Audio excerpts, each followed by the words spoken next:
2টা থেকে 3টার মধ্যে এখন টাকা ঢুকবে। আর আরেকটা বিষয় হচ্ছে কি, যদি আপনারা আজকে কাজ করেন তাহলে ফ্লোরে যান, আর না হলে আজকে ছুটি। এখন আপনারা কাজ করবেন না চলে যাবেন?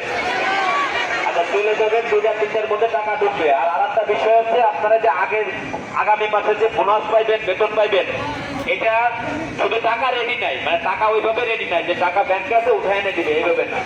ফ্লোরে ফ্লোরে বডি আছে, শিপমেন্টের বডি আছে, এইগুলোকে আপনার সিলাইবেন, শিপমেন্ট যাইবে, তারপর টাকা আসবে। আপনারা যত দ্রুত শিপমেন্ট করবেন তত দ্রুত পাইবেন। এটা আপনারা মাথায় রেখে আপনারা 2টা 3টার মধ্যে টাকা ঢুকে যাবে, ঠিক আছে? আপনারা তাই বলেন, শোনেন, এখান থেকে বেরোয় গেলে সবাই যার পাঠায় একজন একজন। এই দলবদ্ধ কিন্তু 10 মিনিট পরে দলবদ্ধ কেউ থাকবেন না, শুধু শুধু এইগুলা বলবেন না কেউ।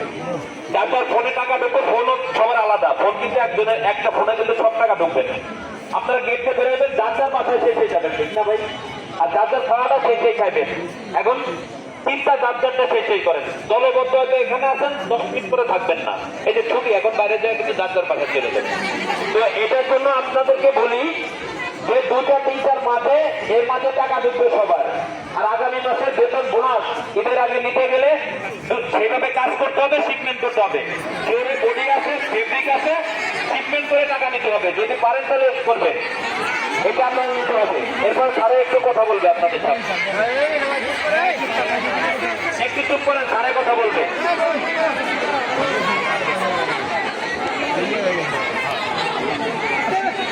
আসসালামু আলাইকুম। বিষয়টা হলো, এই যে আজকে একটা কাজের ক্ষতি হইলো, যে কোনো কারণে হোক, এখন এই কাজটা আপনাদের যদি আজকে স্যালারি ঢুকে, এটা পরবর্তীতে কাজটা কিন্তু ট্রেনে করে আপনার শিপমেন্টটা যদি করতে না পারি, সামনে আপনারা নিজেরাও জানেন বেতন বোনাস বিভিন্ন কি আছে।